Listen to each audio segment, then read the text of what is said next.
Bien, colegas, muy buenas noches a cada uno de ustedes. Eh, el día de hoy, 2 de septiembre, les hacemos llegar un cordial saludo a cada uno de ustedes.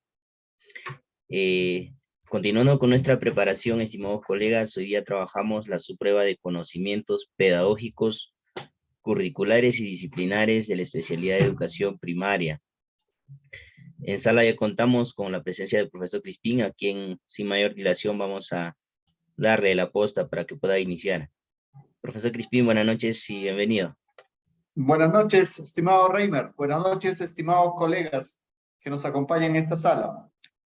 Sí, el día de hoy vamos a trabajar casuísticas del área de ciencia y tecnología, y cada casuística vamos a ir resolviendo con las respuestas que ustedes van planteando, y luego vamos a ir digamos así, analizando uno por uno las alternativas para llegar pues a la respuesta correcta. Entonces, si es necesario, ¿no? Si no es necesario y todos aciertan con la respuesta, significa que está claro. Bien, voy a compartir pantalla, ¿no, colegas? Para poder, se les había enviado un pequeño simulacro, digamos así, al formulario. Voy a presentar. Ya. Muy bien, acá está. Ya. Es la casuística para hoy día, 2 de septiembre del año 2022.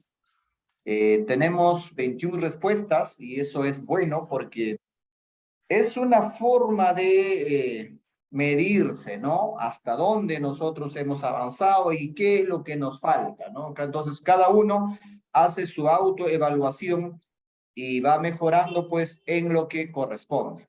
Y bueno, está aumentando el número de docentes que están enviando sus respuestas, ¿no? Tenemos 21 respuestas. Vamos a ver la estadística, cómo vamos. Bueno, según la estadística del Google Form, tenemos allí que hay docentes que han hecho desde 4 respuestas correctas hasta 10. Ese es el intervalo.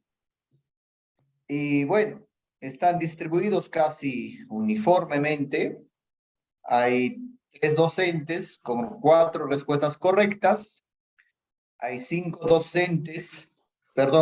docentes con 5 respuestas correctas.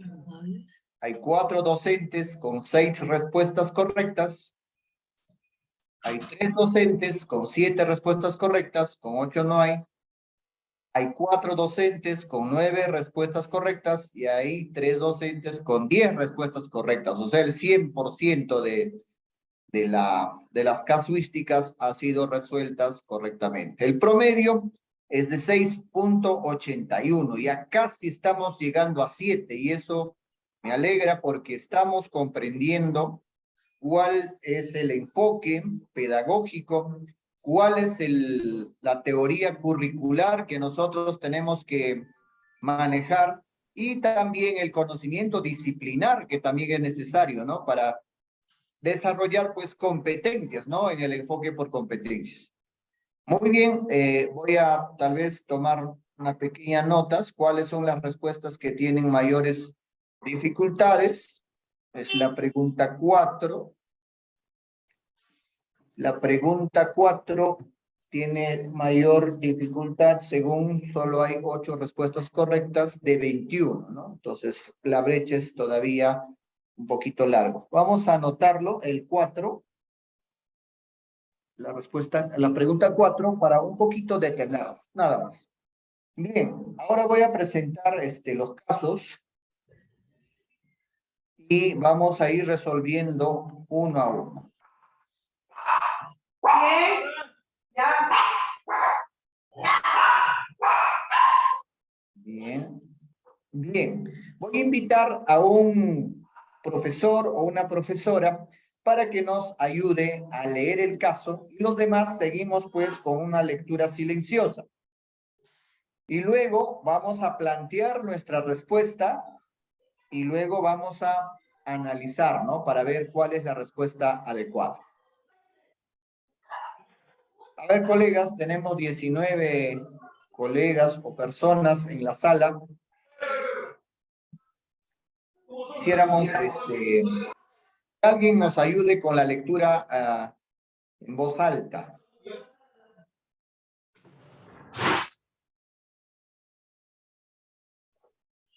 O si prefieren, lo pueden hacer también en lectura silenciosa y ya me envían su respuesta, ¿no? Podemos dar tal vez 2 minutos para que lo puedan leer y me envían su respuesta. También podría ser una alternativa. ¿Sí? A ver, empezamos con esta nueva estrategia. 2 minutos y luego mandan su respuesta. Pueden leerlo en voz, una lectura silenciosa.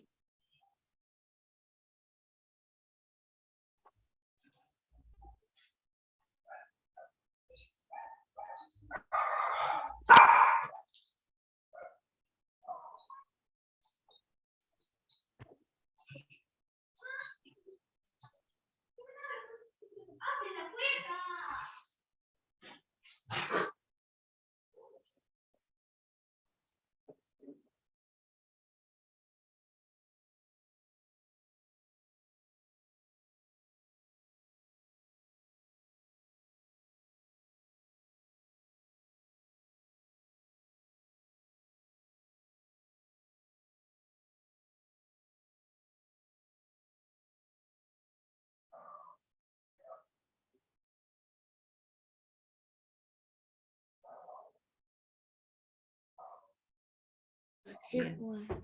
No, cancelar. Ya, listo, listo.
Bien.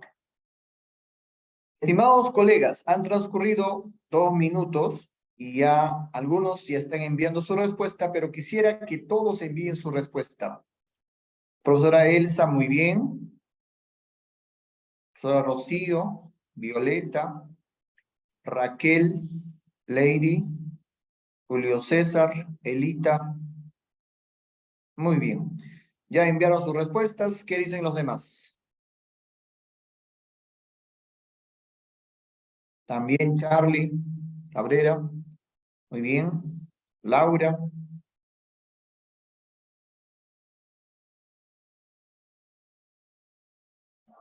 Ya. Muy bien. Bueno, debo felicitarles porque todos han marcado o han enviado como respuesta correcta o la adecuada la alternativa C.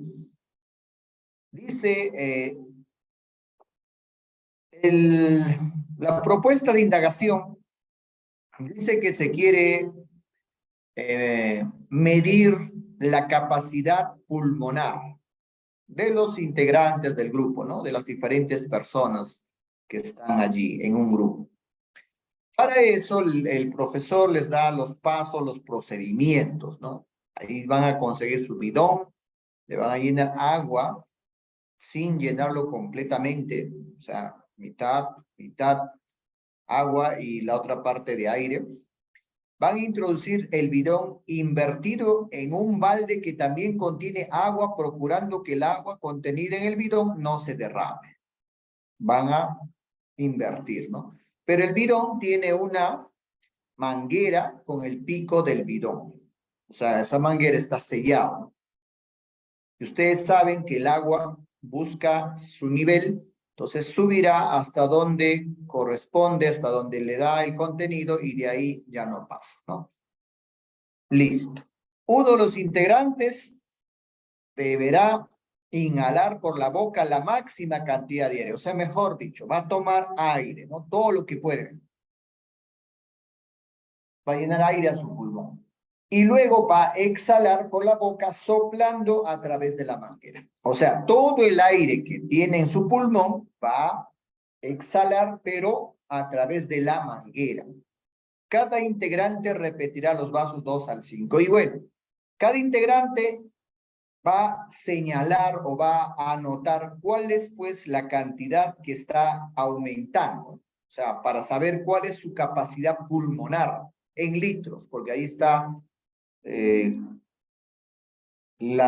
bidón está medido en una escala de 1 litro, 2 litros, 3 litros, 4 litros, ¿verdad? Bien. Pero dice uno de los estudiantes que seguramente no logró comprender bien la consigna o los pasos del experimento, pregunta al docente si debería llenar el bidón por completo con agua o no. ¿Cuál de las siguientes preguntas es pertinente para brindar ayuda pedagógica al estudiante? Ustedes saben que cuando un estudiante se equivoca, un estudiante asume una idea errónea, no es motivo para censurarlo, ¿no? Porque uno de los principios del enfoque por competencias es el error constructivo. Utilizar el error para reflexionar y aprender. El error y el acierto son partes del proceso de aprendizaje. Ninguno es más importante que el otro porque acertamos, aprendemos. Nos equivocamos, también aprendemos, pero previa reflexión. Entonces, ustedes han marcado C, dice, si inicialmente el bidón contiene aire, o sea, al principio contiene aire, ¿qué deberías hacer para que tus mediciones registren solo el volumen del gas exhalado por los integrantes del grupo? Entonces, ahí hay una pregunta. ¿Qué deberías hacer para que tus mediciones registren solo el volumen del gas exhalado por los integrantes del grupo? O sea, el gas que sale del pulmón. Solamente para medir eso. ¿Qué debes hacer?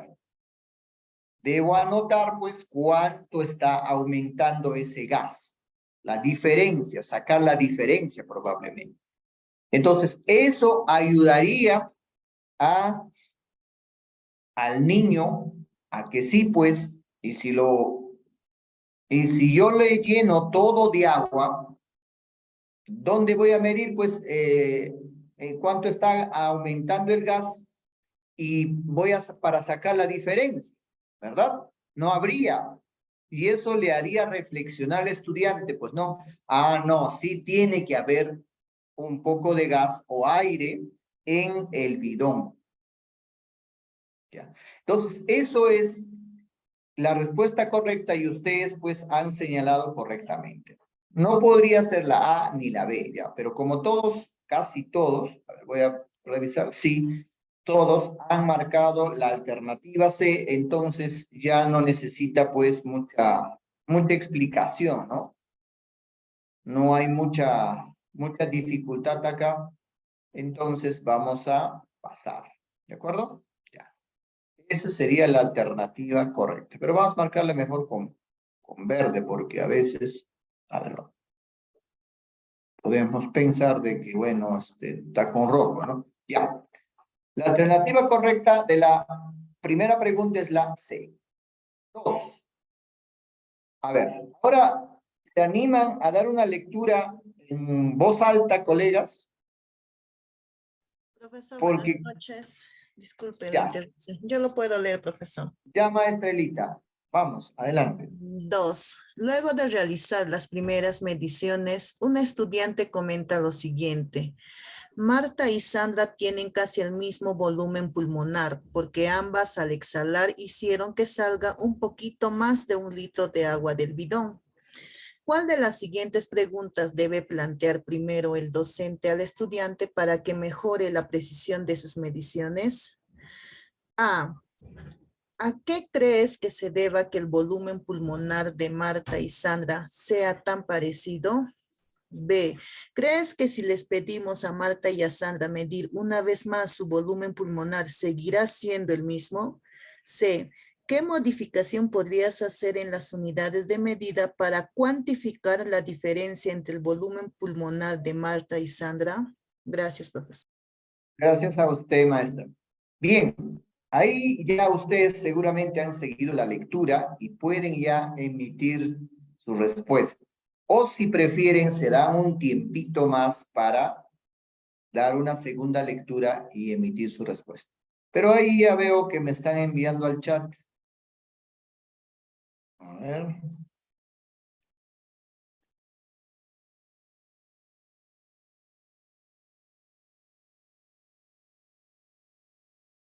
Ya. Violeta, Angélica, Rocío, Antonio, Lady, Grati, Charlie, Elsa, Angélica, bien. Julio César, Raquel, ya. Muy bien. Hay buena participación y todos están optando por la alternativa C. Dice, Marta y Sandra tienen casi el mismo volumen pulmonar, porque ambas al exhalar hicieron que salga un poquito más de 1 litro de agua de bidón. Obviamente que cuando entra el aire, el agua va a salir, pues, ¿no? La misma cantidad de aire que está entrando, por un principio básico, ¿no? Todo, la materia, ¿no? Todo cuerpo ocupa un lugar en el espacio. Entonces, si entra el aire, sale el agua. Porque no pueden ocupar un mismo espacio dos objetos o dos masas, ¿no? Entonces, pero ahí hay un pequeño problema, de que creo que son parecidos, dice, ¿no? Y si ustedes volvemos a ver Yo, vayas escuchando esto, entendido. el modelo. Está medio con esto. A ver, colega Antonio, su micrófono, por favor. Ya está, muy bien. Si nosotros volvemos a observar la graduación que han hecho los estudiantes para medir el volumen, va de 1 litro en 1 litro, ¿no? Hasta acá 1 litro, 2 litros, 3 litros, 4 litros, 5 litros. Pero no hay algunas graduaciones más pequeñas para que la medición sea más precisa. Por decir, podemos dividirlo en 10 partes cada espacio, cada litro, ¿no? Para decir que corresponde, por ejemplo, a 100 mililitros, 200, 300, hasta 1000, ¿no? 1 litro. Entonces, ahí hay un problema en la precisión, en la medición. Entonces, ustedes han dicho, ¿cuál de las siguientes preguntas debe plantear primero el docente a la estudiante para que mejore la precisión de sus mediciones? Ustedes han enviado casi unánimemente la alternativa C como respuesta adecuada. ¿Qué modificación podrías hacer en las unidades de medida para cuantificar la diferencia entre el volumen pulmonar de Marta y Sandra? Entonces, con esta pregunta, me imagino que el estudiante va a decir, vamos a hacer o vamos a graduar en unidades más pequeñas cada unidad, ¿no? Cada litro, por decir. Entonces, sí, pues efectivamente, esa pregunta nos ayudaría a que el estudiante mejore su propuesta de indagación y que las mediciones sean más exactas, más precisas. Entonces, como todos han marcado esa alternativa, no hay ningún problema. Pasamos a la pregunta 3. ¿Algún colega nos ayuda con la lectura en voz alta, colegas, o prefieren hacerlo en forma silenciosa? Yo la leo, profesor. Buenas noches. Ya, Violeta, adelante. Pregunta 3. ¿Por qué el gas exhalado se ubica por encima del agua en el bidón? A. Porque es menos denso que el agua. B. Porque su masa es menor que la del agua. C. Porque sus moléculas son más pequeñas que la del agua. Ya, bueno, esto ya es un conocimiento más disciplinar, ¿no? La pregunta dice, ¿por qué el gas exhalado, o sea, el aire que sale del pulmón, se ubica por encima del agua y no debajo del agua? ¿No? Porque si ustedes se dan cuenta, el agua está en la parte inferior y el aire está en la parte superior. Y cuando exhalas, lo que va a aumentar es el aire en la parte superior del agua. La pregunta es, ¿por qué ese aire se ubica en la parte superior y no en la parte inferior? Entonces, las alternativas son A, B y C. A ver, enviamos las respuestas por el chat, colegas. ¿Ya? ¿Ya? Charlie ya envió. Muy bien. Antonio. Rocío. Violeta. Violeta. Grati. Julio César. Muy bien. ¿Alguien más desea enviar su respuesta? Lady. ¿Ya?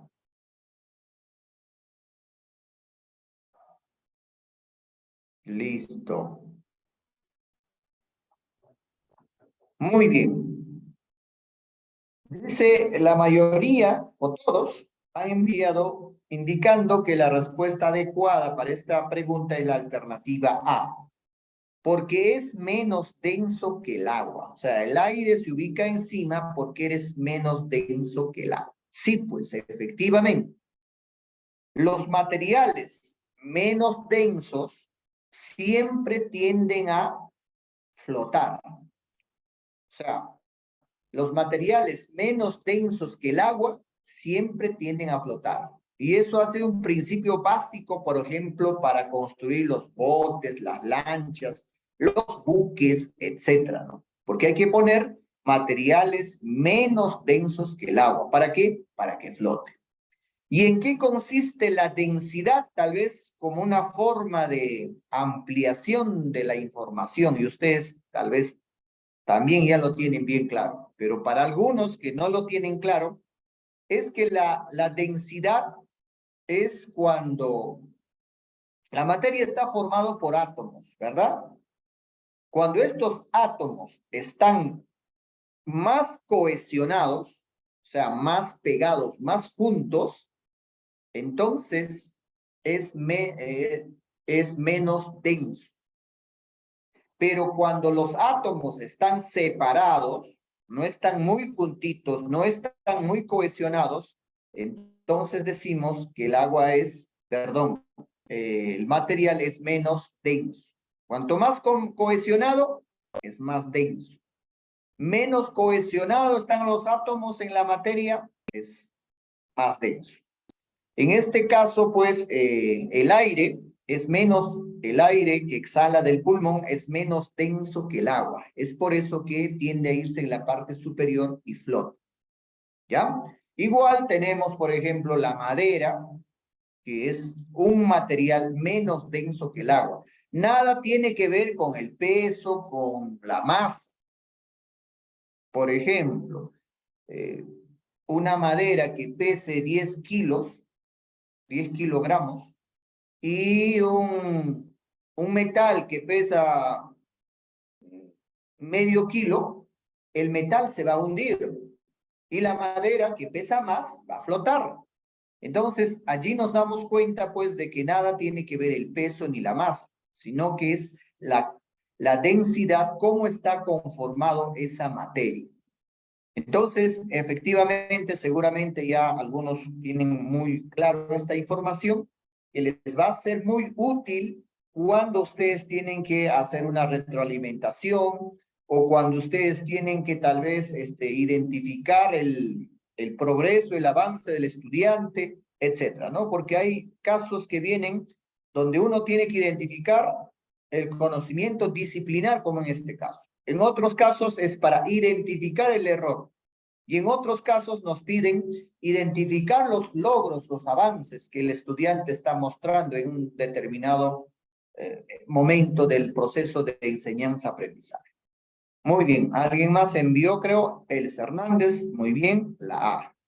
Sí, colegas, es la A. No es la masa, ni tampoco las moléculas son más pequeñas que las del agua. No.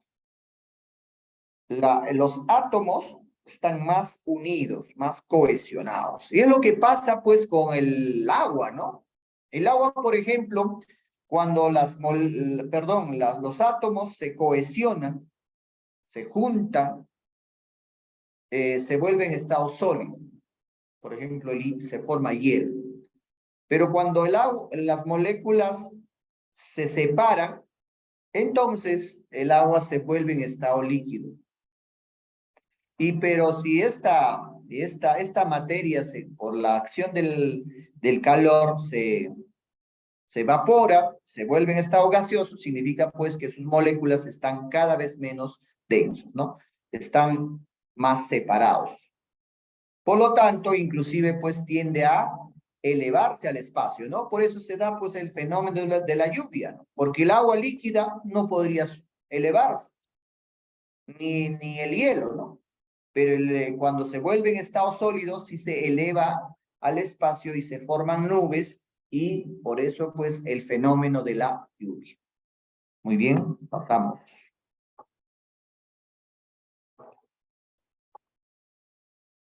La siguiente pregunta.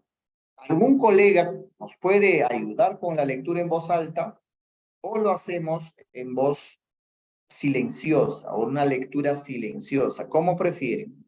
Yo lo leo, profesor. Violeta, vamos. Pregunta 4. Lea la siguiente situación y responda a las preguntas 4, 5, 6 y 7. Una docente realiza la siguiente actividad con sus estudiantes. Presenta a sus estudiantes 2 cubos de hielos idénticos contenidos en 2 recipientes iguales de vidrio transparente, uno de los cuales tiene tapa y el otro no, como se muestra en la figura. Cubo de hielo 1 en recipiente de vidrio sin tapa. Cubo de hielo 2 en recipiente de vidrio con tapa. Luego, pregunta a los estudiantes si creen que alguno de ellos se va a derretir primero y por qué. Después de recibir la respuesta de los estudiantes, les pide que esperen 10 minutos para que los hielos se derritan y vuelvan a pedirles que expliquen lo que han observado. Pregunta 4. ¿Por qué esta actividad favorece la formulación de la hipótesis? A. Porque permite que los estudiantes comparen sus respuestas iniciales con sus resultados experimentales. B. Porque permite que los estudiantes manifiesten sus saberes previos para buscar la causa de un fenómeno. C. Porque permite identificar los errores de los estudiantes en la explicación de un fenómeno. Bien, muchas gracias, maestra. Ahora, se dan un tiempito o también pueden enviar sus respuestas por el chat. Hay una actividad. Dice, ¿por qué esta propuesta de actividad favorece la formulación de hipótesis? ¿No? Ahí está la pregunta. ¿Por qué favorece la formulación de hipótesis? Muy bien, ahí ya tenemos respuestas en el chat. Ya, Antonio, Charlie. Ya, Raquel, Julio César, Rocío, Violeta, Elsa. Ya. Sí, pues acá, según la estadística, ha habido mayor dificultad, ¿no? Ya, Cruz Flores, Janet, Grati, Machado, muy bien. Muy bien. Julio César, ya. Algunos han marcado o han enviado como respuesta adecuada la alternativa A y otros la alternativa B. Y hay una confusión ahí, ¿no? Y vamos a analizar y vamos a llegar a identificar, ¿no? ¿Cuál es y por qué es la respuesta adecuada? Bien, la A dice, porque permite que los estudiantes comparen sus respuestas iniciales con los resultados experimentados. Cuando el estudiante compara su respuesta inicial con un resultado experimental, ¿está formulando hipótesis o está contrastando hipótesis? ¿Qué dice? Contrastando, profesor. Contrastando, profesor, la hipótesis. Entonces está contrastando, está verificando si su hipótesis es válida o no es válida. Pero la pregunta nos dice, ¿por qué favorece la formulación de la hipótesis? Entonces, la alternativa A no sería, pues, porque la alternativa A nos orienta a la verificación de la hipótesis y no a la formulación. Pero claro, todos han entendido, y seguramente por ahí viene el error, de que decían, ¿no? Se veía, ¿no? Comparen la respuesta inicial y los resultados experimentales. Ah, eso es para verificar hipótesis. Pero la pregunta no nos dice es para verificar o contrastar la hipótesis. Nos dice favorece la formulación de la hipótesis. Entonces, descartamos la alternativa A. B, porque permite que los estudiantes manifiesten sus saberes previos para buscar la causa de un fenómeno. Efectivamente, cuando nosotros planteamos hipótesis, lo hacemos de acuerdo a nuestras experiencias, de acuerdo a nuestros saberes, de acuerdo a lo que más o menos nosotros entendemos. O tratamos de aproximarnos. Por eso es una hipótesis. Y esta hipótesis en el método científico necesariamente tiene que ser verificada, tiene que ser contrastada siguiendo un riguroso proceso de experimentación. Entonces, toda hipótesis puede ser validada, o sea, se confirma que lo que estamos afirmando es cierto, es verdadero, o la hipótesis en algunos casos también puede ser negada. No es lo que nosotros planteamos, y eso nos invita a hacer otra investigación. Entonces, el método científico no nos dice de que tú tienes que plantear una hipótesis que necesariamente tiene que ser verdadera. No necesariamente. Por eso su nombre es hipótesis, antes de la tesis, ¿no? Porque la tesis sí, pues, ya es una afirmación comprobada, verificada, ¿no? La tesis, cuando nosotros, por ejemplo, sustentamos nuestra tesis, ya nosotros hemos hecho todo el proceso de indagación, hemos contrastado la hipótesis, hemos revisado, hemos reflexionado y decimos, esta conclusión he llegado porque lo he verificado a través de instrumentos, a través de la estadística cuantitativa, etcétera, etcétera. Entonces, por ahí creo que un poquito nos distraímos y pensábamos de que ya contrastar era lo mismo que formular. La B dice, permite que los estudiantes manifiesten sus saberes previos. Sí, pues, cuando nosotros planteamos hipótesis, nos valemos de saberes previos, tal vez de información que manejamos, las experiencias previas, etc., para explicar la causa de un fenómeno. Y la C dice, porque permite identificar los errores de los estudiantes en la explicación de un fenómeno. Cuando nosotros vamos a explicar, ya no estamos, pues, ya estamos prácticamente, ya no en la hipótesis, sino ya en la conclusión. Entonces, eso está más distante todavía, ¿no? Entonces, la confusión puede ser entre la A y la B. Y estamos explicando ¿Por qué no sería la A? Porque la A nos permite contrastar y no formular una hipótesis. Entonces, esta ha sido la pregunta que ha tenido mayores dificultades en el ejercicio que hemos hecho y estamos aclarando, estamos explicando por qué no puede ser la alternativa A. Y es importante leer, por eso, otra reflexión. Hay que leer la pregunta nuevamente para asegurarnos que estamos respondiendo lo que nos dice la pregunta. A veces lo leemos una sola vez y creemos que ya entendimos y lo respondemos. Cuando vamos a responder o ya estamos tal vez por marcar una alternativa, volvemos a leer la pregunta para ver la coherencia, si es que efectivamente estamos respondiendo lo que pide la pregunta. Eso también sería una recomendación desde la experiencia. Es bueno volver a leer la pregunta para asegurarnos de que estamos contestando bien. Muy bien. Por ahí también nos ha enviado la C. La C dice, porque permite identificar los errores de los estudiantes en la explicación de un fenómeno. La pregunta es, ¿por qué esta actividad favorece la formulación de la hipótesis? Cuando nosotros formulamos una hipótesis, hay una característica que identifica al investigador, ¿no? Que es el escepticismo.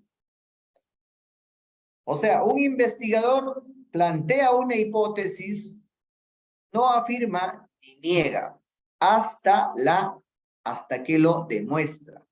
Entonces, cuando nosotros decimos permite identificar los errores, ya estamos viendo ya que, bueno, esta hipótesis no es correcta, ¿no? Eso no se puede hacer en un proceso de investigación científica. Uno plantea una hipótesis y dice, bueno, yo creo, yo estimo, de acuerdo a mi experiencia, de acuerdo a la información que manejo, de acuerdo a mis saberes previos, o de acuerdo a los antecedentes de estudios que hay en este campo, yo planteo esta hipótesis. Pero como les digo, no podemos ya identificar errores en ese momento, porque no sabemos todavía si es válido o es negado.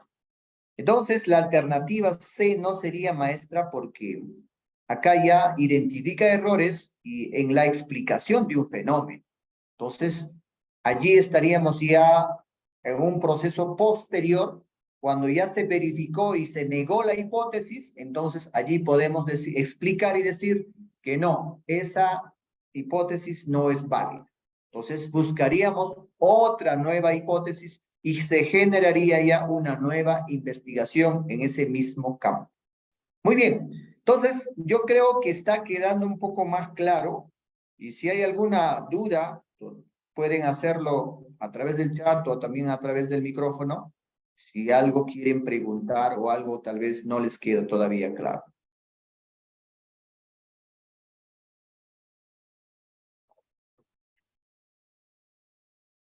Si no fuera así, vamos a pasar a la pregunta número 5. ¿Algún colega nos ayuda con la lectura, por favor? Yo lo leo, maestro. Ya, Julio César, vamos. Bien, el número 5. ¿Cuál de las siguientes es la variable independiente de esta experiencia? La respuesta A, la presencia o ausencia de tapa en el recipiente. B, la temperatura del ambiente. C, la masa de los hielos. Gracias, maestro. Gracias a usted, maestro. Ya, ahora, nos pide la variable independiente, ¿no? Y con esto ya venimos trabajando ya buen tiempito, ¿no? Y tenemos que tener ya esa habilidad para identificar la variable independiente, ¿no? ¿Cuál será? A ver sus respuestas al chat. ¿Ya? A ver. Ya, desde Maestro acá. Crespín, maestro Sí. Crespín, yo quisiera pedirlo de manera personal, por favor, que nos explique, ¿no?, la variable independiente y dependiente en esos dos temas, maestro. Yo, la verdad, cuando he hecho lo que nos ha dejado, no los casos, un poco que me he dificultado, maestro. No lo tengo claro, esa variable independiente y dependiente, maestro. Quisiera al Ya, final de esto nos explicara, por favor. correcto. A veces pensamos, ¿no? Que ya hemos trabajado esto. Tal vez ustedes no han estado todavía, pero para eso estamos, para volver a explicarlo, presentarlo, ¿no? Al final de estos casos vamos a tal vez un poco buscar un material y vamos a explicar, ¿no?, en qué consiste la variable independiente para que ustedes vayan ganando claridad. ¿Está bien, maestro? Bien. A ver, al chat las respuestas. Juan Carlos, Carly, Violeta, Janet, Juan Carlos, Antonio, Lady. Muy bien. La presencia, casi todos han enviado como respuesta adecuada la alternativa A. La presencia o ausencia de tapa en el recipiente.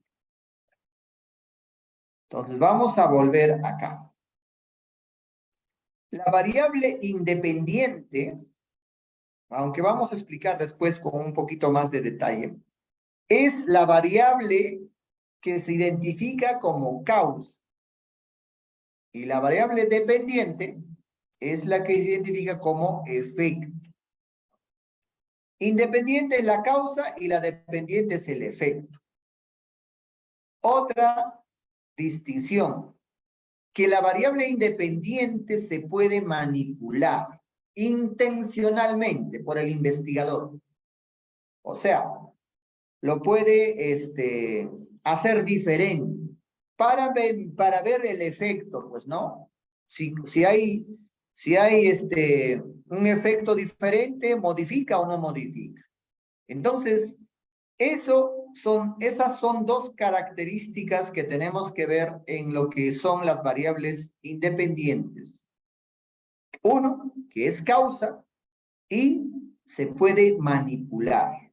O sea, puede ser diferente en este caso. Por ejemplo, ¿no? Acá se ve clarísimo y ustedes han respondido correctamente. La variable independiente es la presencia o ausencia de tapa en el recipiente. ¿Por qué? Porque esa es la variable que se está presentando de dos formas diferentes. Uno con tapa y otro sin tapa. Eso vamos a ver si es que eso, de qué manera influye en el derretimiento del cubo de hielo. Eso es lo que vamos a probar. Entonces, si esa es la variable que está siendo diferente, efectivamente, pues esa es la variable independiente, porque está siendo manipulada intencionalmente.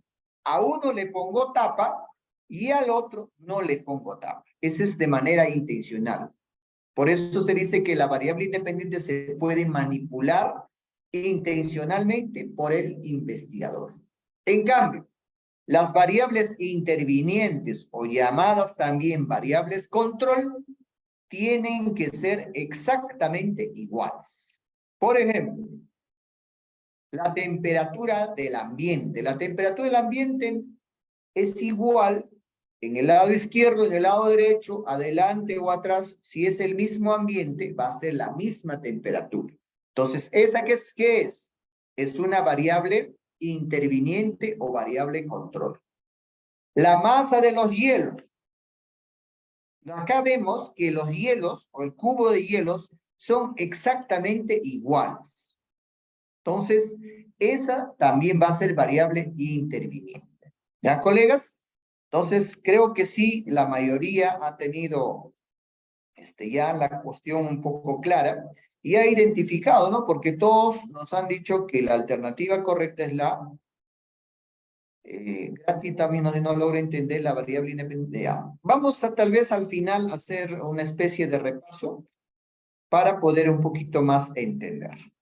Bien, en este caso sí, pues, la variable independiente es la presencia o ausencia del tapa en el recipiente, porque son diferentes. Ya, vamos a ver otros ejemplos cuando explicamos al final. 6. ¿Algún colega nos ayuda con la lectura? Yo lo por leo, favor? profesor, yo lo leo. Ya, adelante, maestra. Pregunta 6. ¿Cuál de las siguientes es la variable dependiente de esta experiencia? A. La variación del tamaño de los cubos del hielo en el tiempo. B. El material del que están hechos los envases. C. La masa de los envases de vidrio que contienen los cubos de hielo. Muchas gracias, maestra. A ver, sus respuestas. Ya estamos ya en la variable dependiente. Ya, ahí tenemos una respuesta. Ya, gracias, Violeta. Profesor, Lady. viene a ser la causa, el efecto es la variación del tamaño de los cubos que están en el tiempo. Ya, Rocío, Antonio, Raquel, muy bien.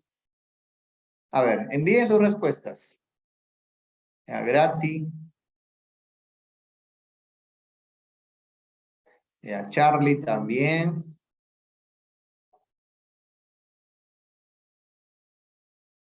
Juan Carlos, Angélica, muy bien.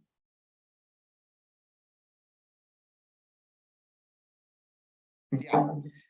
Todos han coincidido en señalar que la alternativa adecuada para esta pregunta, donde estamos buscando la variable dependiente, es la alternativa A.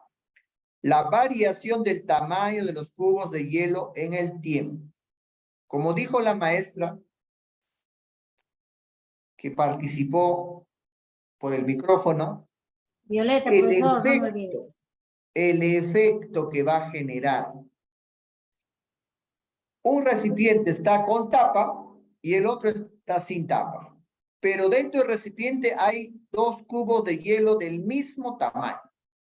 Ahora, ¿cuál va a ser el efecto? El efecto va a ser pues que no sé si el que está con la tapa cerrada o el que está sin tapa se va a derretir más rápido por la acción. Y sabemos pues que el cubo de hielo se derrite o cambia de estado sólido a líquido por acción de la temperatura, ¿no? Cuando aumenta la temperatura.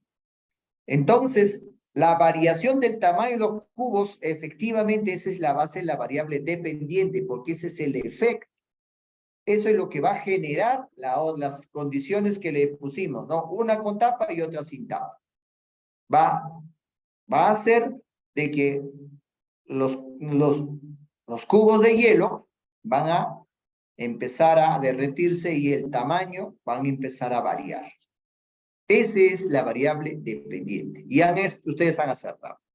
Ahora, el material del que están hechos los envases, eso no es efecto, pues, de que uno esté con tapa y otro que esté sin tapa. ¿Cómo puede afectar en el material de los envases? No tiene relación. No hay esa relación de causa-efecto. Ahora, la masa de los envases de vidrio que contienen los cubos de hielo. La masa de los envases son dos envases exactamente iguales. Entonces, ¿cómo ahí tampoco no hay esa relación de causa-efecto, ¿no? ¿Cómo va a influir o cómo va a determinar la consecuencia que uno esté sin tapa y otro esté con tapa? ¿Cómo va a influir en la masa del envase de vidrio si los envases son exactamente iguales? Entonces, está clarísimo. La alternativa adecuada, correcta, o la variable dependiente en esta experiencia sería la variación del tamaño de los cubos, porque eso sí es efecto, es consecuencia de que uno está con tapa y otro está sin tapa. Y ahí observaremos cuál de ellos se derrite primero. Entonces, eso que quede claro, ¿ya? La alternativa A. Ahora viene la pregunta 7, que es mucho más de conocimiento disciplinar, ¿no? ¿cuál de los cubos de hielo se derritió primero? Entonces nosotros tenemos que tener conocimiento disciplinar, ¿no? El cubo del hielo 1, el cubo del hielo 2, o se derritieron al mismo tiempo. ¿Qué dicen ustedes? Ahí está el experimento. ¿Cuál se derrite primero? Entonces, para eso nosotros ya, como docentes, pues ya hemos hecho la experimentación o ya tenemos información de un texto científico, etcétera, etcétera. A ver, ya tenemos respuestas, ya. Por ahí me están diciendo, Rocío, Raquel, muy bien. A ver, 53.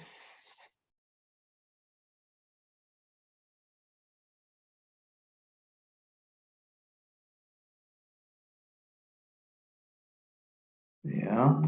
Desde Daisy. Violeta Daisy. Charlie, muy bien. Juárez. Fanny. Ya, quisiera el PPT, por favor. Ya, sí les vamos a dejar el PPT. Es una buena estrategia, maestro, ya. Elsa. Elsa nos dice la C. Ya. Violeta nos dice la C. Ah, no, esto no está bien. Ah, nos hemos vuelto arriba. Ya. Raquel, Juan Carlos, Charlie, ya. Marisol Cisneros, también, ya. Casi todos han coincidido. Hay uno más, dice. A ver, de Julio César, ya. Dice la mayoría, o todos, dice el cubo del hielo 1 se va a derretir primero. ¿Ya? ¿Por qué? ¿Alguien me podría decir por qué? ¿Por qué creen que el hielo, el cubo del hielo 1 está en recipientes de vidrio sin tapa, se va a derretir primero? ¿Por qué? Maestro, quisiera participar. Sí, adelante, maestro. Para mí creo que cuando está destapado, el hielo se derrite más rápido por la temperatura del ambiente, ¿no? Que es tiene mayor temperatura por ese lado, maestro, que ingresa y tiende a derretirse más rápido, maestro. Ya, excelente. Genial, maestro. Claro, ya nosotros pues como docentes, ya personas mayores, seguramente ya hemos tenido experiencias. Por ejemplo, cuando compramos un helado. Si nosotros compramos un helado y lo tomamos dentro de la heladería, la consistencia del helado pues se mantiene, ¿no? Pero ¿qué pasa si nosotros compramos el helado y salimos a la plaza, ¿no? Donde el sol está radiante. ¿Qué pasa? Tiende a derretirse más rápido porque la temperatura es lo que va a hacer eso, pues, ¿no? El efecto de la calor o del calor es lo que hace de que el hielo se derrita. Por lo tanto, un recipiente abierto va a recibir mayor temperatura del ambiente que un recipiente cerrado se va a quedar pues un poco, como se dice, aislado. No va a recibir la temperatura ambiente directamente. Lo recibirá, pero ya indirectamente, porque ahí el recipiente también pues ya tiene una barrera, ¿no? Entonces, esa es la razón por la que el cubo 1 se va a derretir primero, por la acción directa de la temperatura del ambiente. Entonces, eso nosotros ya lo sabemos por información científica o también por experiencia, porque siempre hemos tomado un helado o hemos visto tal vez en otras experiencias también. Entonces, acá solamente necesitamos pues tener conocimiento disciplinado. Y muy bien, les felicito que todos están acertados. Bien, acá tenemos otro caso, un poquito más amplio, tal vez podemos analizarlo. ¿Algún colega nos ayuda a leer, por favor, el caso? Yo lo leo, profesor. Buenas Ya, noches. adelante, maestra Garati. Lea la siguiente situación y responde la pregunta. Durante el desarrollo de una unidad de aprendizaje sobre cómo los sistemas del cuerpo humano trabajan de manera integrada, un docente con el objetivo de que los estudiantes comprueben que el tipo de actividad realizada afecta la frecuencia cardíaca. Ha planificado conformar parejas de estudiantes para realizar la siguiente experiencia. Ay, no lo veo bien. Ya. 1. Estando sentados, un estudiante le tomará el pulso a su compañero durante 1 minuto, como se observa en la imagen y lo notaría. Ahí vemos la imagen, ¿no? Tomando la mano. El 2 nos dice, luego el estudiante al que le han tomado el pulso caminará durante 2 minutos y cuando termine se le tomará nuevamente el pulso durante 1 minuto y lo anotará. 3. Después, el estudiante descansará durante 3 minutos. Luego, el estudiante correrá durante 2 minutos y cuando termine, se le tomará el pulso durante 1 minuto y lo anotará. El 5. Finalmente, se repetirán los pasos 1, 2, 3 y 4. Pero esta vez los estudiantes cambiarán de rol. A continuación se muestran los datos obtenidos por una pareja de estudiantes, Ana y Mateo. En la primera actividad, sentados, después de caminar, después de correr. Cantidad de pulsaciones de Mateo en 1 minuto, ha hecho 85, 100 y 115. Cantidad de pulsaciones de Ana en 1 minuto, lo habrá hecho, ¿no? 80, 90 y 102. Nos dice la pregunta, a partir de estos datos, Mateo realiza el siguiente comentario. Los hombres tienen mayor frecuencia cardíaca que las mujeres. ¿Cuál de las siguientes preguntas es pertinente formular a Mateo para que reflexione sobre el error que se evidencia en su comentario? La frecuencia cardíaca cambia en función del sexo o de la actividad realizada. La B. ¿Qué otras diferencias entre Ana y tú, además del sexo, pueden influir en la cantidad de pulsaciones que registraron? La C. ¿Cuál es la diferencia entre tu cantidad de pulsaciones y las de Ana en cada actividad? Gracias, profesor. Gracias, maestra, a usted. Muy bien, ahí tenemos un caso, una situación también de indagación, de experimentación, y hacen según las orientaciones del docente, hacen la experimentación. También utilizan el instrumento, el cuadro de doble entrada que les ha proporcionado o lo han formulado conjuntamente con el docente. Pero allí dice que Mateo hace un comentario. Los hombres tienen mayor frecuencia cardíaca que las mujeres. ¿Cuál de las siguientes preguntas es pertinente formular a Mateo para que reflexione sobre el error que se evidencia en su comentario? A ver, ¿pueden enviar sus respuestas al chat, por favor?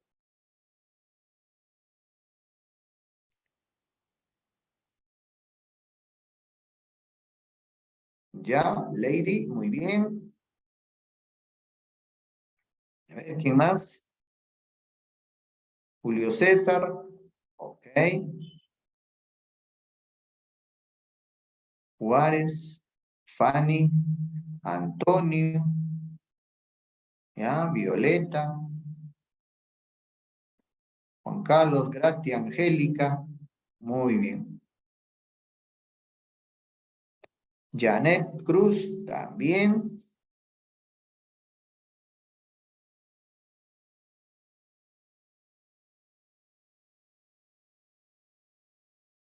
Excelente, ya. Los demás seguramente también están tratando de enviar, ¿no? Los que han enviado, correcto. Hay uno más, ¿ya? De Marisol Cisneros. Muy bien. Casi todos han coincidido y han enviado como la respuesta adecuada la alternativa B. ¿Cuál es el error?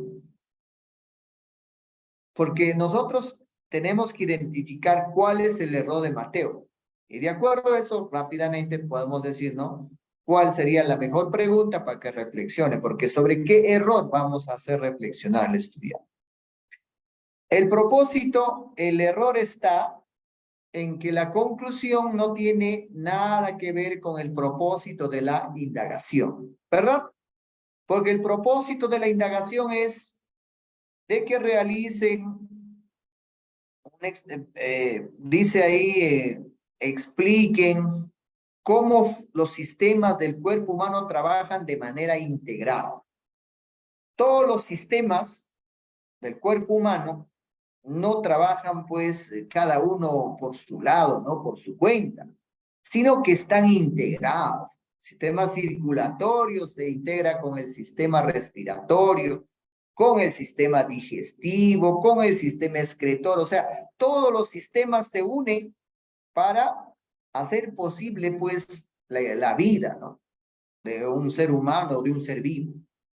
Y eso, y también dice que el objetivo es que los estudiantes comprueben que el tipo de actividad realizada afecta la frecuencia cardíaca. Ahí está el objetivo, el propósito de la indagación. Que el tipo de actividad afecta la frecuencia cardíaca. Entonces, ¿cuál es el tipo de actividad? Uno en estado inactivo, sentado. Luego, después de un pequeño ejercicio, como es un caminar. Y luego también después de una actividad un poco más intensa, ¿no? Como es correr. Entonces, ¿cómo cambia eso? Pero Mateo dice que no, observa y dice, el sexo se centra, ¿no? Los hombres tienen mayor frecuencia que las cardíacas que las mujeres. ¿Qué es verdadero? Es verdadero. Porque Mateo tiene 85, Ana tiene 80 sentado. Que después de caminar, Mateo tiene 100 y Ana tiene 90. Después de correr, Mateo tiene 115 y Ana tiene 102. Pero esa conclusión no es relevante porque no está orientado al propósito de la indagación. Entonces, el error es eso, que está alejándose o puede llegar a una conclusión donde no se ha planteado hipótesis, donde no se ha planteado como objetivo de investigación, ¿no? Entonces, ¿cuál sería la alternativa más o la pregunta más adecuada para que reflexione el estudiante, ¿no? Ustedes han dicho B. ¿Qué otras diferencias entre Ana y tú, o además del sexo? Porque sí, pues es verdadero que el sexo también influye, o el sexo también hay una diferencia de la frecuencia cardíaca según el sexo, ¿no? Está clarísimo ahí. Pero además de eso, porque nosotros queremos orientar al estudiante para que se oriente pues al objetivo de la investigación o de la experimentación, ¿puede influir en la cantidad de pulsaciones que registraron? Excelente. No le estamos negando de que la conclusión que ha llegado sea falsa, sea incorrecta, ¿no? Sino que además de eso, ¿qué puede influir en la cantidad de pulsaciones que registraron? Entonces, la conclusión valedera para la investigación o según el propósito de investigación sería de que la actividad en reposo o en actividad física moderada e intensa hace de que las pulsaciones vayan aumentando. Eso sería la conclusión. Entonces, sí, pues es la alternativa correcta, la alternativa B. Ahora, la A dice, la frecuencia cardíaca cambia en función del sexo o de la actividad realizada. Entonces, acá solamente, allá, ¿la frecuencia cardíaca cambia en función del sexo o de la actividad realizada? Es una pregunta. Claro, allí también, a esa también nos puede llevar a un error, ¿no? Porque ahí la retroalimentación es muy elemental. Claro, tal vez se podría dar cuenta y decir, no, también es la actividad realizada. Pero cuando hay preguntas cerradas, no es la más óptima y eso tenemos que fijar bien. Cuando nosotros queremos hacer una retroalimentación reflexiva, no vale las preguntas cerradas. ¿Esto o esto? ¿Influye el sexo o la actividad realizada? Cerrada, ¿no? Porque tiene que elegir entre los dos. ¿Sí o no? ¿Positivo o negativo? ¿Verdadero o falso? ¿No? Entonces, estas preguntas dicotómicas cerradas no favorecen mucho, pues, la reflexión y el aprendizaje significativo, ¿no? Por ahí también tenemos que ir descartando el tipo de retroalimentación que está usando el docente. Además, no podríamos excluir ni el uno ni el otro, porque el sexo también influye, pues, porque no podemos decir, influye la actividad nomás y el sexo no. Por ahí también habría una inconsistencia.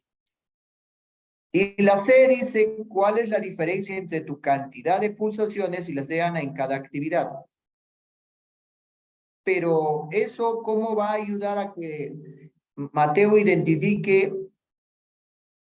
o haga su conclusión de acuerdo al propósito de la investigación? Nos dirá, pues la diferencia es, por ejemplo, de 5 pulsaciones sentados. La diferencia es de 10 pulsaciones después de caminar. La diferencia es de 113 pulsaciones después de correr. Pero no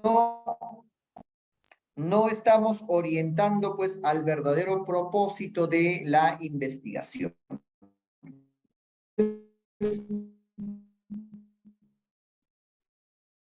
Está claro que las tenemos que registrar. Entonces, para que su conclusión sea de acuerdo a lo que se ha planteado en el plan de indagación, esas serían las preguntas más pertinentes para que Mateo reflexione.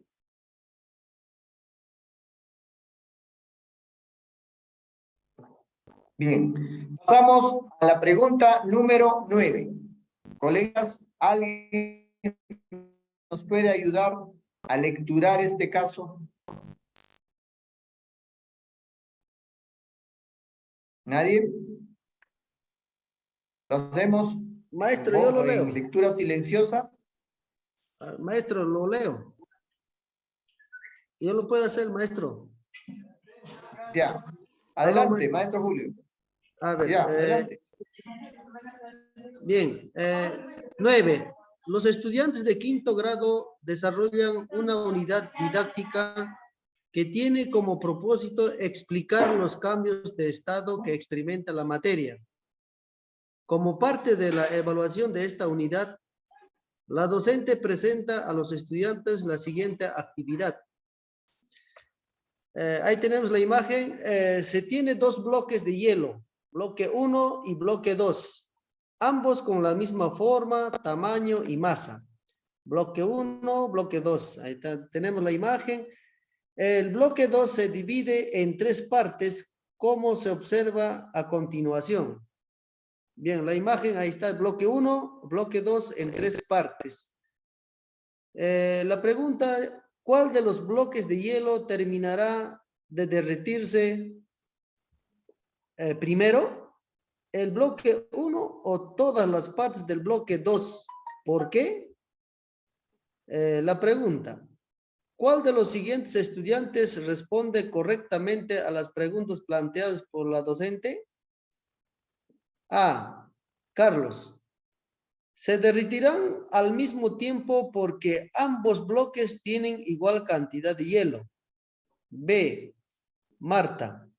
El bloque 1 se derretirá primero porque tiene caras más grandes y así recibe más calor. C. Jessica. El bloque 2 se derretirá primero porque al estar dividido tiene más caras por donde llega el calor. Gracias, maestro. A usted, gracias. A ver, sus respuestas al chat están enviando. Ya, Rocío.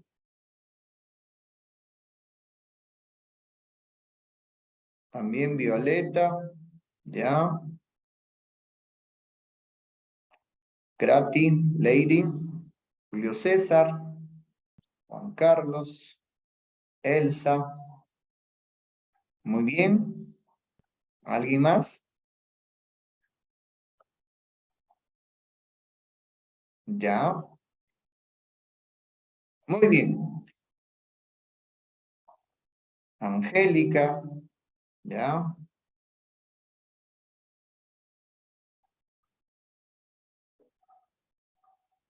Excelente.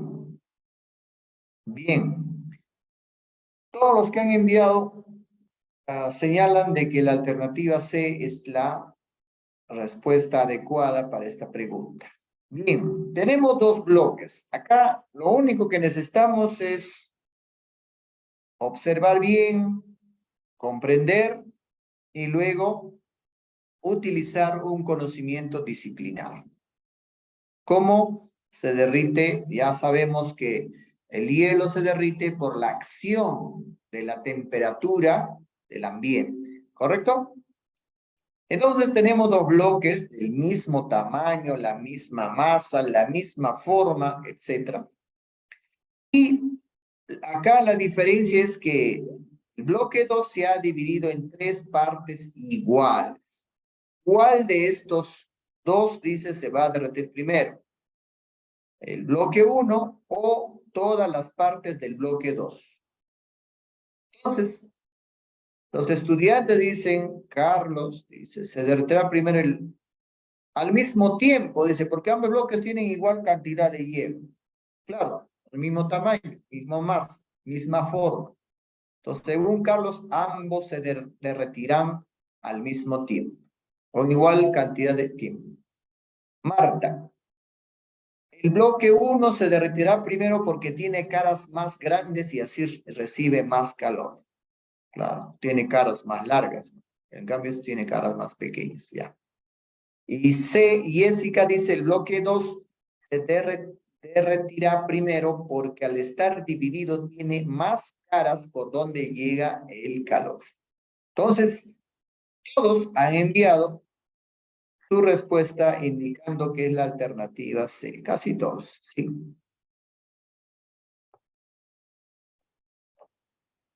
Bien. Efectivamente, cuando el hielo, o por acá podemos hacer solamente tal vez una interpretación visual, ¿no? Si nosotros, por decir, ponemos a esta cara que está al lado izquierdo, 1 metro cuadrado, y lo dividimos el largo en 3, entonces, ¿cuántos metros cuadrados de exposición al ambiente tendríamos en el bloque 1? 3 por este lado, al otro lado 3, y arriba 3, serían 3, 6, 9 metros cuadrados. Más los costados, izquierdo y derecho, serían 11, ¿verdad? 11 metros. Están expuestos a la temperatura ambiente. Pero ¿qué pasa si nosotros lo partimos en 3 cubos iguales? Cada cubo, a excepción de la base, ¿no?, que está tapado, tendrían 5 metros cúbicos cada pedazo. En los 3 serían 15 metros cúbicos, ¿no? Entonces, acá en la masa, en el bloque grande, tendríamos 11 metros cuadrados de exposición. Pero en los bloques pequeños tendríamos 15, ¿no? Eso es poniendo un ejemplo, ¿no? Pero también podemos hacer una inferencia de que cuando están divididos, pues hay mayor cantidad de espacio disponible o en contacto con la temperatura ambiente. Por lo tanto, ¿cuál de ellos recibe mayor o cuál de ellos tiene más espacio para recibir temperatura ambiente? El bloque 2. Y eso implica que el bloque 2 se derretirá primero. Entonces, ustedes han acertado al indicar que Jessica es la estudiante que afirma correctamente su planteamiento. Correcto. Y todos han marcado la C y los felicito. Estamos entendiendo. Pasamos al caso 10. A ver. ¿Algún otro colega nos ayuda, por favor, con leer este caso? Yo lo leo, profesora. Ya, gratis, vamos. Ya dice, el 10. Los estudiantes de 5º grado están desarrollando una actividad sobre la clasificación de animales. En este contexto, un equipo de estudiantes presentó a la docente la siguiente tabla de clasificación. Título: Clasificando animales. Grupo 1, Grupo 1 dice serpientes, sapos, ratones. Grupo 2, cucarachas, cangrejos, pulpos. La pregunta: ¿cuál de los siguientes criterios empleó el equipo de estudiantes para realizar dicha clasificación? A, tipo de célula. La B, tipo de reproducción. La C, presencia de columna vertebral. Bien, Gracias. muchas gracias. A ver, sus respuestas al chat.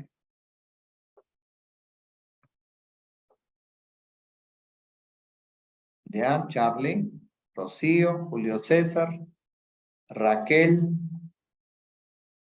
Violeta, Elsa, Angélica. Muy bien. Seguimos recibiendo las respuestas.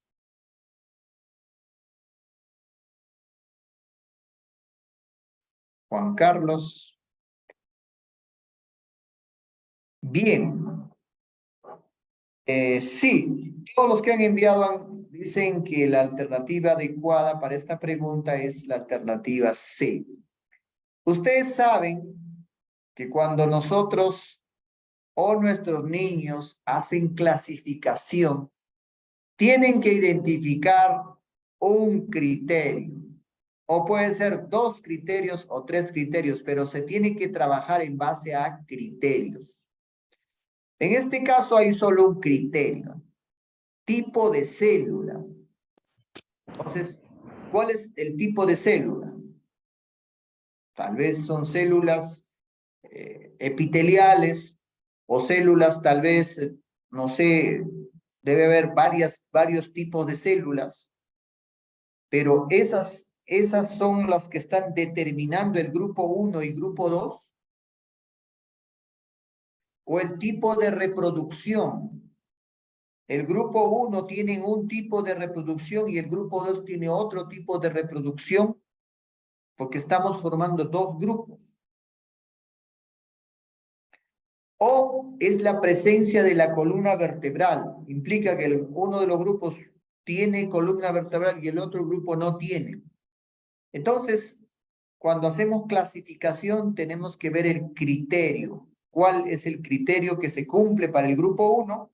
¿Y cuál es el criterio que se cumple para el grupo 2? Por eso estamos clasificando, estamos separando por una característica común que los une.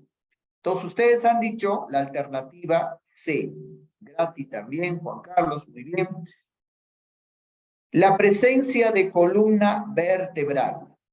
Vamos a ver, la serpiente, los sapos y los ratones, ¿tienen columna vertebral? Sí, ¿verdad? Tienen su columna vertebral. Por eso se llaman vertebrados, ¿no? Ahora, las cucarachas y los cangrejos y los pulpos ¿tienen columna vertebral? No lo tienen, ¿verdad?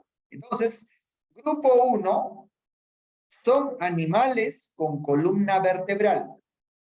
Y grupo 2 son animales sin columna vertebral. Entonces, la clasificación es correcta. Pero tipo de reproducción no podría ser. ¿Por qué? Porque las serpientes, los sapos, por ejemplo, se reproducen por medio de huevos, ¿verdad? En cambio, los ratones se reproducen, son mamíferos, ¿no? Se reproducen a través de la gestación, etcétera, ¿no? O sea, nacen ya pequeños crías vivos, ¿no? Los ratones son mamíferos y los sapos y serpientes son ovíparos, ¿no? Por medio de huevos se reproducen. Y los ratones directamente conciben ya las crías, ¿no? Son mamíferos. Entonces, no estaría cumpliendo un criterio común en el grupo 1. En el grupo 2, igual. Entonces, acá lo que diferencia o los une al grupo 1 es la presencia de la columna vertebral y el grupo 2 la ausencia de columna vertebral, sin columna vertebral. Entonces, para esta pregunta necesitamos conocer conocimiento disciplinado, ¿no? Clasificación de los animales. Por su reproducción, por su tipo de células, por su presencia de columna vertebral, por tipo de alimentación, etcétera, etcétera, ¿no? Ahí podemos hacer muchas clasificaciones de animales, pero tenemos que encontrar el criterio común que se cumple en cada grupo. Muy bien. Hasta ahí se han preparado los casos. Si hubiera alguna pregunta, inquietud, sería este el momento. Si no, vamos a buscar el material para poder explicar un poco más en detalle las variables independiente y dependiente. No sé si habrá alguna pregunta, estimados colegas. Sí, profesor, buenas noches. Adelante. Por favor, ¿podría dar un ejemplo sobre la reproducción? Ya. Porque hemos visto que es sobre, sobre el mismo caso que ha visto, ¿cómo sería en cuanto a la reproducción? Ya. O sea, hay muchas formas de reproducción, ¿no? La más conocida es la reproducción sexual y la reproducción asexual. La reproducción sexual es cuando intervienen dos progenitores. Entonces se da la reproducción sexual. Y la reproducción asexual es cuando no hay intervención de dos progenitores, sino de un solo progenitor se generan nuevas especies, ¿no? Esto más se observa, por ejemplo, en las plantas. La reproducción sexual se da cuando hay esa fecundación entre el pistilo y el estambre, ¿no? O cuando hay la polinización y se forma la semilla. Entonces, ahí intervienen el polen, que es el gameto masculino, y el pistilo, que es el gameto femenino, ingresa el polen y se desarrolla pues el fruto, y dentro del fruto aparece la semilla, y la semilla va a servir para generar o proseguir con la especie, ¿no?, de esa planta. Es una reproducción sexual típica. Y la reproducción asexual es cuando no se utilizan los gametos femeninos y masculinos, sino más bien se hacen, por ejemplo, por especie de esqueje. O sea, se saca el tallo, se planta y el tallo empieza a brotar nuevas hojas y se reproduce una nueva planta. Entonces, en tipos de reproducción puede ser la más conocida, ¿no? La reproducción sexual y asexual. Me imagino que en los seres vivos también el más usual, el más conocido es la reproducción sexual, ¿no? Entre dos progenitores, el macho y la hembra, ¿no? En el ser humano, el varón y la mujer. Pero me imagino que hay otros seres, como por ejemplo los virus, las bacterias, se reproducen de manera también asexual. Entonces, eso sería la clasificación más conocida, ¿no? Del tipo de reproducción que puede existir en los seres vivos. Gracias, profesor, muy amable.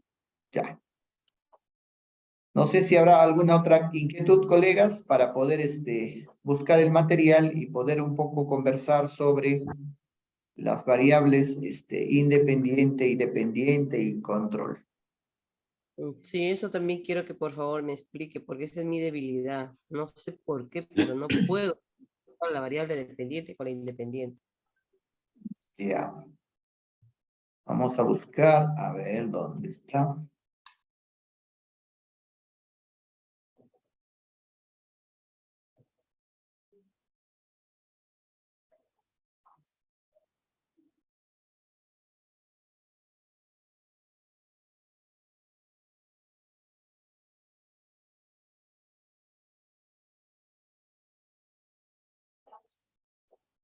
Un minutito, por favor. A ver, vayan tomando un vasito de agua.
Ya.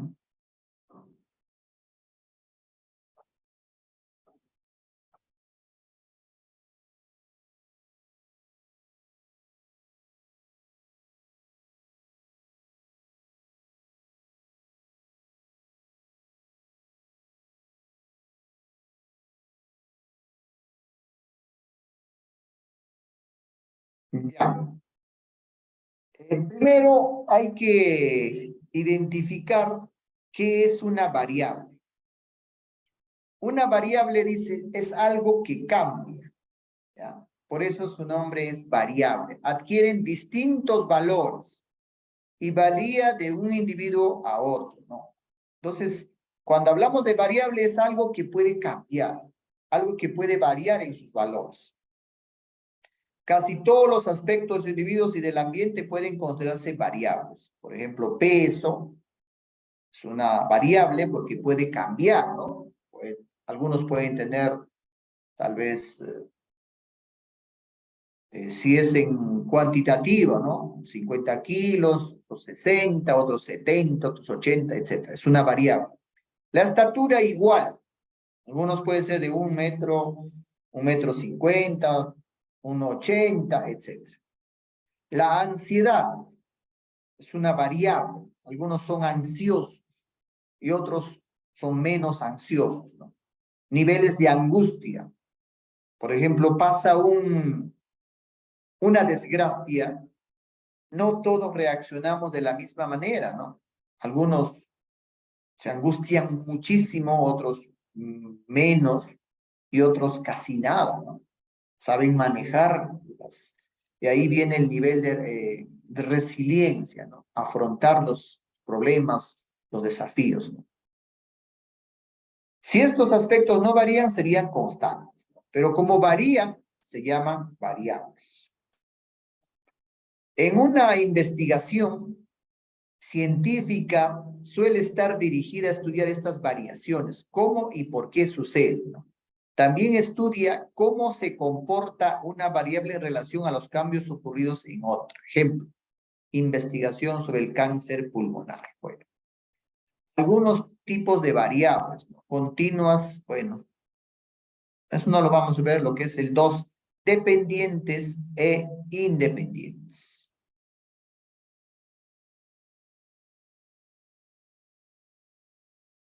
Acá.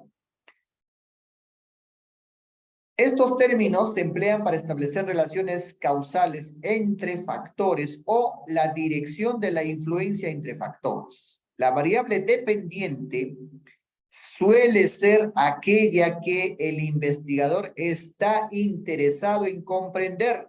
Su variabilidad depende de cierto factor denominado variable independiente. Por eso decimos de que el objeto de estudio es la variable dependiente, es lo que queremos estudiar, es lo que queremos saber. ¿Cómo? ¿Por qué? ¿Cuánto varía? ¿Cómo cambia? Ese es el objeto de estudio de la indagación, de la investigación. Y esto dice, va a depender de otro factor llamado variable independiente. Entonces, esa es la primera relación de causalidad, causa-efecto. Causa, variable independiente. Efecto, variable dependiente. Es una de las características que nos ayuda a identificar, ¿no? ¿Cuál influye a quién? ¿O quién influye a quién? El que es causa es la variable independiente. El efecto es la variable dependiente. Eso tenemos que tener bien en claro.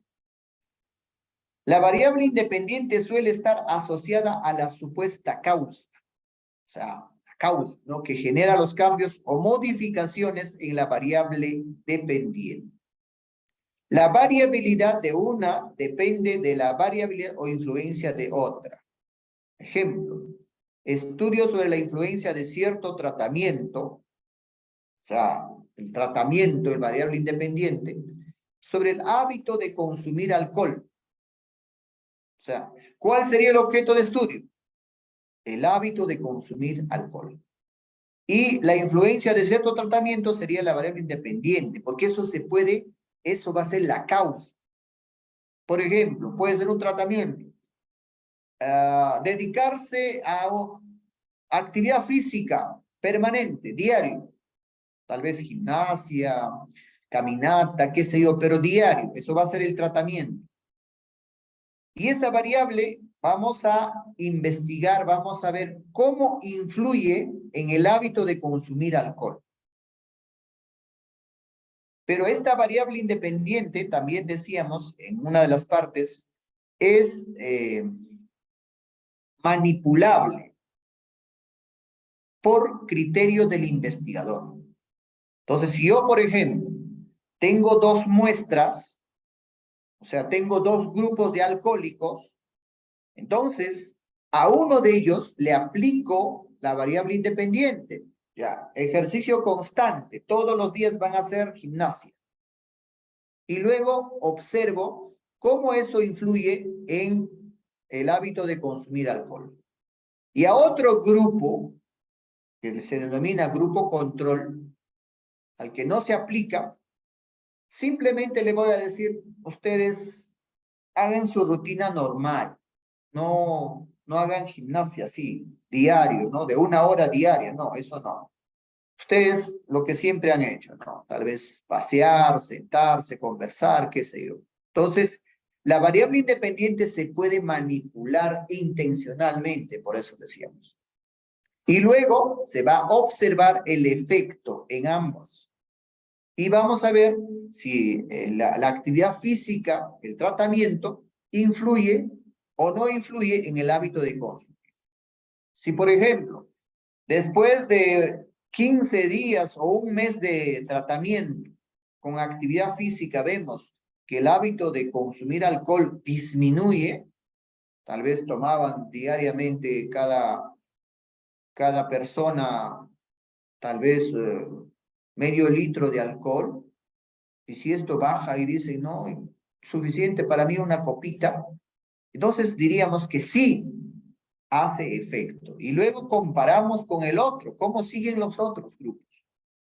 Entonces, hay dos características que tenemos que tener en cuenta cuando queremos identificar la variable independiente. Es causa y es manipulable.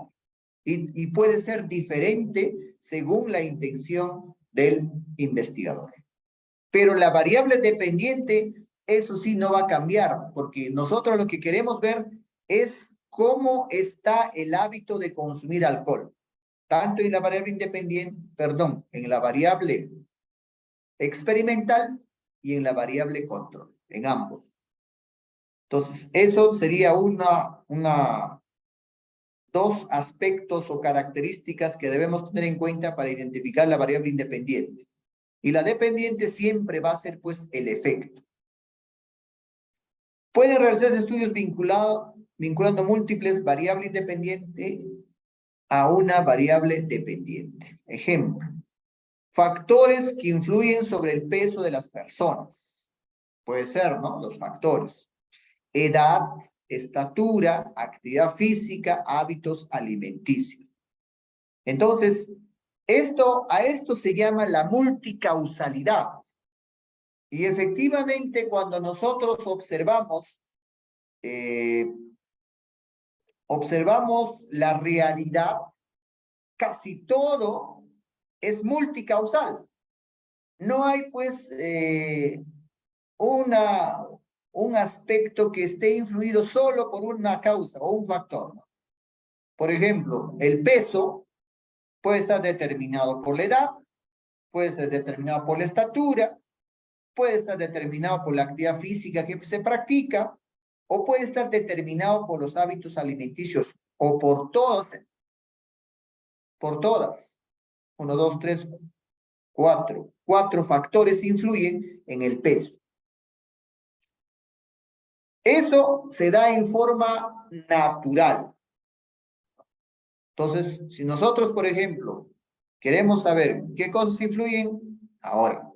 Pero después, cuando nosotros ya hacemos una investigación y queremos determinar cuál es el nivel de influencia, por ejemplo, de los hábitos alimenticios, entonces estos hábitos alimenticios se vuelven la variable independiente y los demás se convierten en variables intervinientes o de control.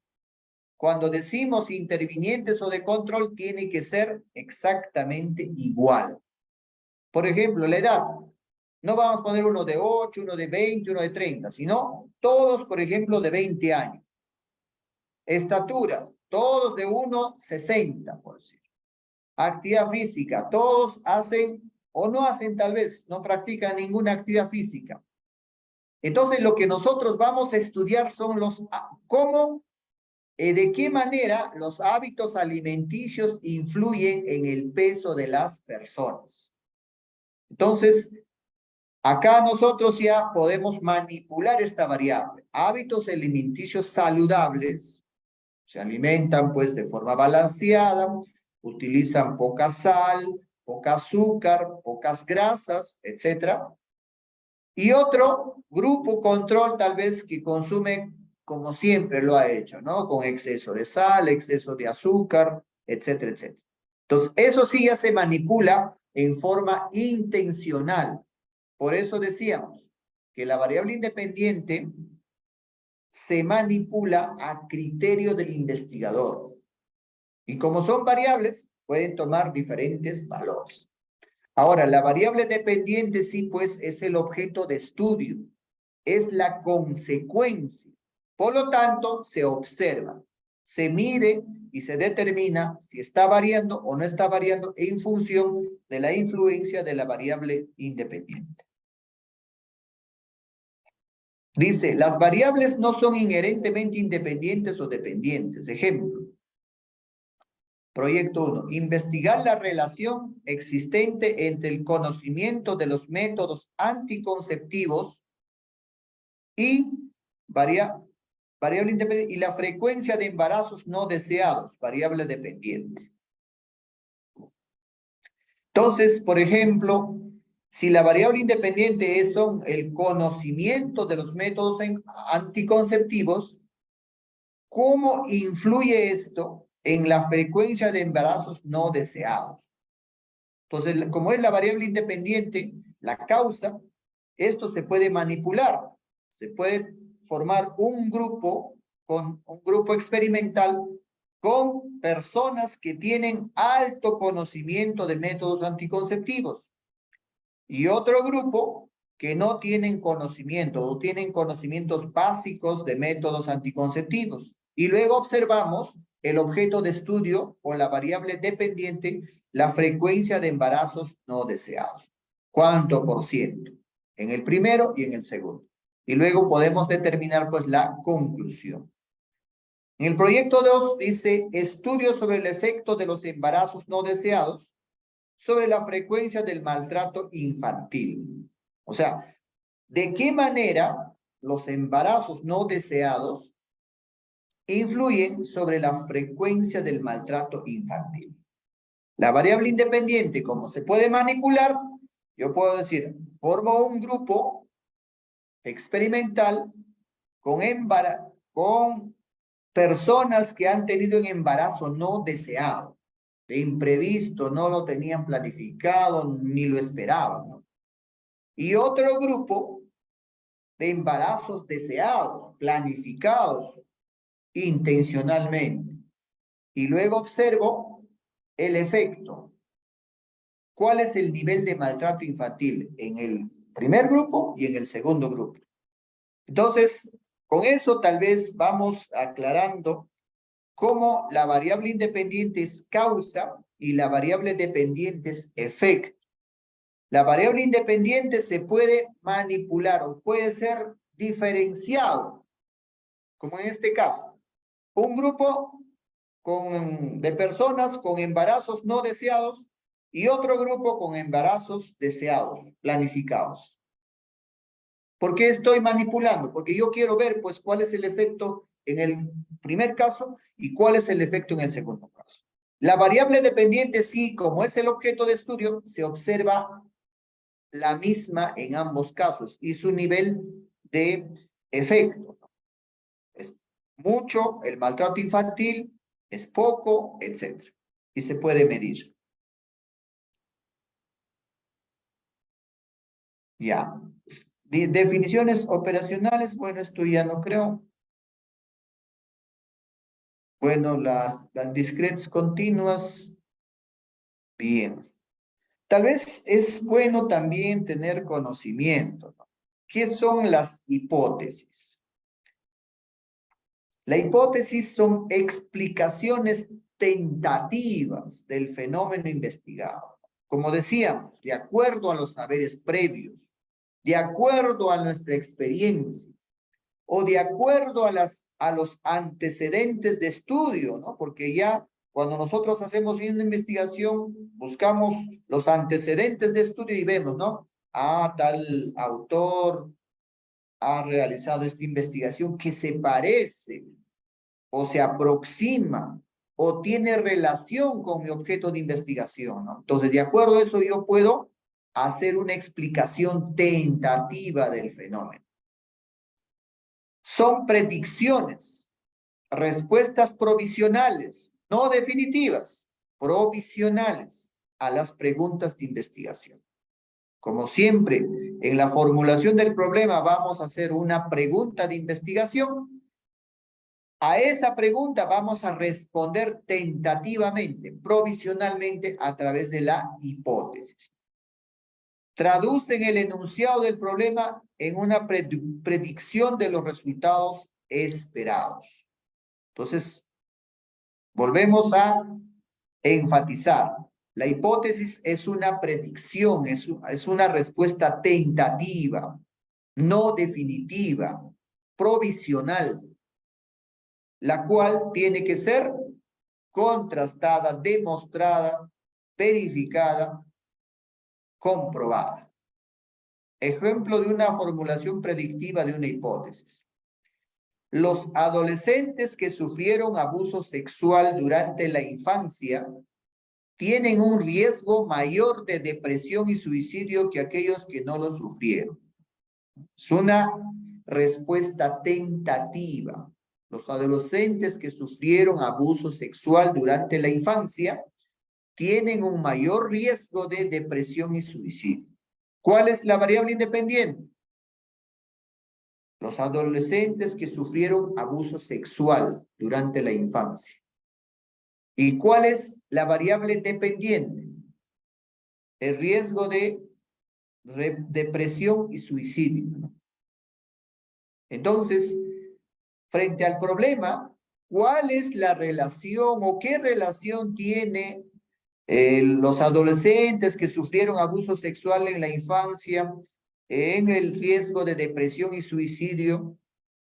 Entonces, frente a esa pregunta de investigación, podemos hacer esta respuesta provisional, porque tenemos que verificar, pues, a través de la experimentación.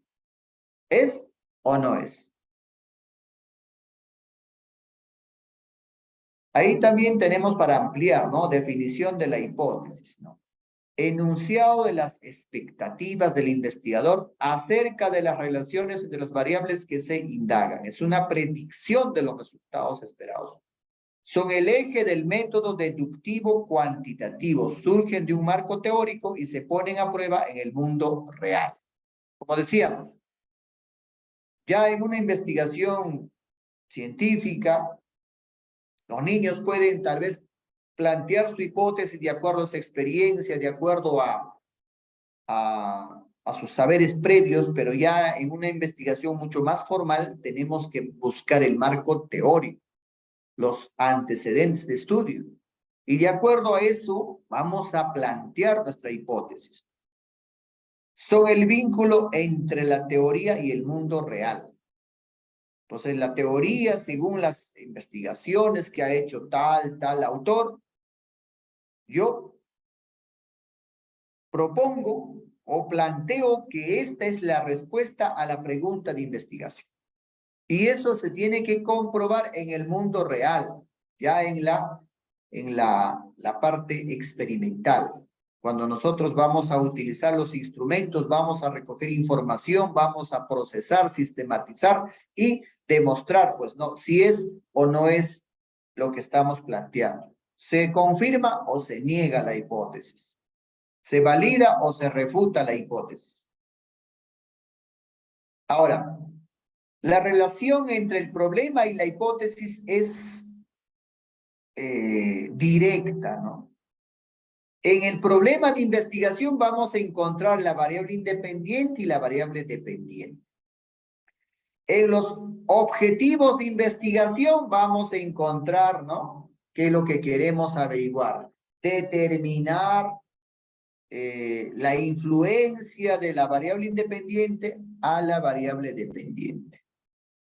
En la hipótesis vamos a encontrar la variable independiente y la variable dependiente. Entonces, muy importante definir con claridad las variables independiente y dependiente en una investigación.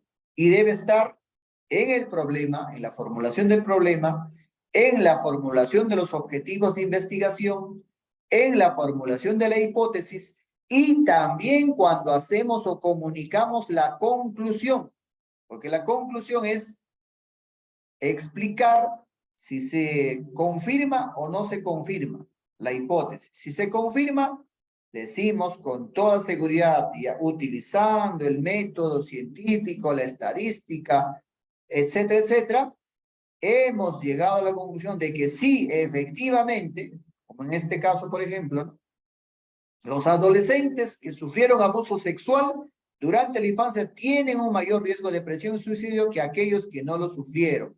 se demuestra según las estadísticas, según la información recogida en los grupos experimental y control, etcétera, etcétera, etcétera. Y se explica pues todo el sustento y el argumento que tiene esta verificación. Entonces, esta hipótesis ya se transforma en la tesis. Ya es algo verificado, comprobado. Ya no es hipótesis, ya es una tesis, ya es una conclusión, ya es un aporte a la ciencia. Entonces, eso tenemos que diferenciarlo. Ahora, ¿qué son los problemas? Son cuestionamientos acerca de la forma en que se comportan los fenómenos.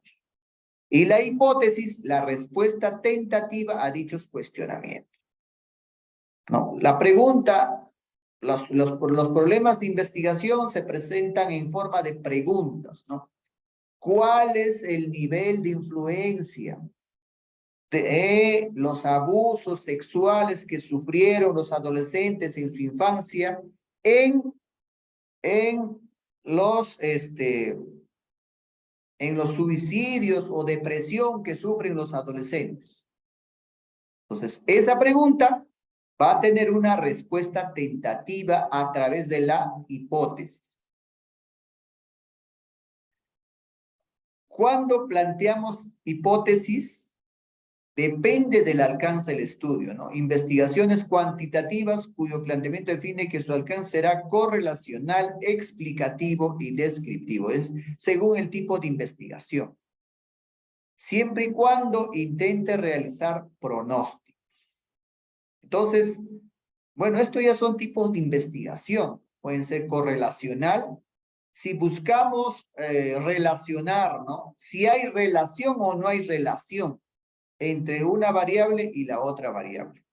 Explicativo, cuando ya queremos explicar las causas y el efecto. Y descriptivo, cuando solamente queremos describir cómo se comporta una de las variables. En una investigación descriptiva no necesariamente va a haber las dos variables, ¿no? Suficiente con una variable.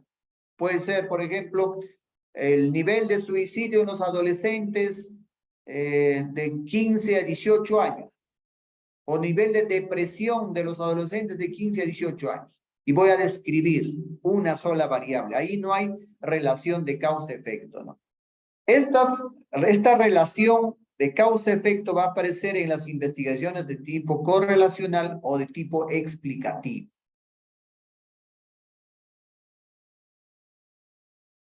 Muy bien, las hipótesis pueden o no ser verdaderas. Entonces, a veces nos preocupamos mucho de que nuestra hipótesis sea confirmada.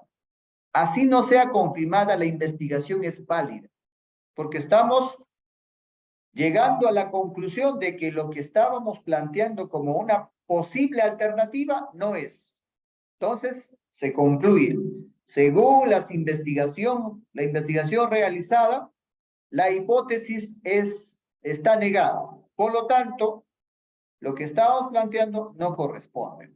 Por ejemplo, la relación entre el abuso sexual infantil y el nivel de depresión en los adolescentes. Influye, decíamos. Pero si después de la recojo de información, la sistematización y el análisis estadístico, llegamos a la conclusión de que no influye, entonces diremos, pues no, se concluye, no influye. Así de simple. El abuso sexual sufrido por los adolescentes en su infancia no influye en el nivel de depresión de los adolescentes. A veces pensamos de que porque se niega la hipótesis, la investigación no vale.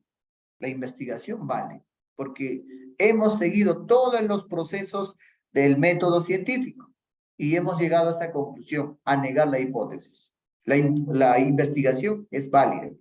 Ahora, ¿va a dar lugar a otra investigación? Sí, pues, porque ninguna conclusión es absoluta y eterna, ¿no? Ustedes recordarán de que la ciencia a través de la historia ha ido revisando, mejorando, refutando algunas teorías, algunas mejorándola o precisándola, porque la investigación pues tiene esa característica, ¿no? Es continua, no se detiene. Entonces, esos son algunas explicaciones que tal vez podemos alcanzarles para que ustedes puedan tener un poquito más de claridad. Si hubiera alguna pregunta, colegas, les voy a rogar de que lo hagan, tal vez para poder precisar algo que no está quedando claro.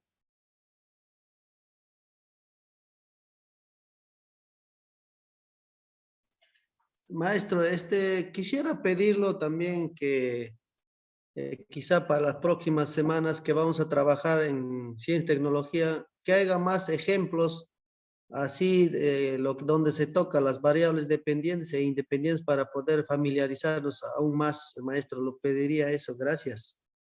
Ya, a usted, maestro. Sí, hay varios casos. Bueno, las casuísticas que estamos tomando son los del Ministerio de Educación. ¿Por qué lo estamos tomando? Porque son las más, digamos, técnicamente elaboradas. Entonces, nos ayuda a orientarnos mejor, entenderlos, ¿no? Sí vamos a seguir buscando más casos donde podamos identificar las variables independientes, dependientes, y también las de control, porque hay que identificar también, porque por ahí viene la confusión.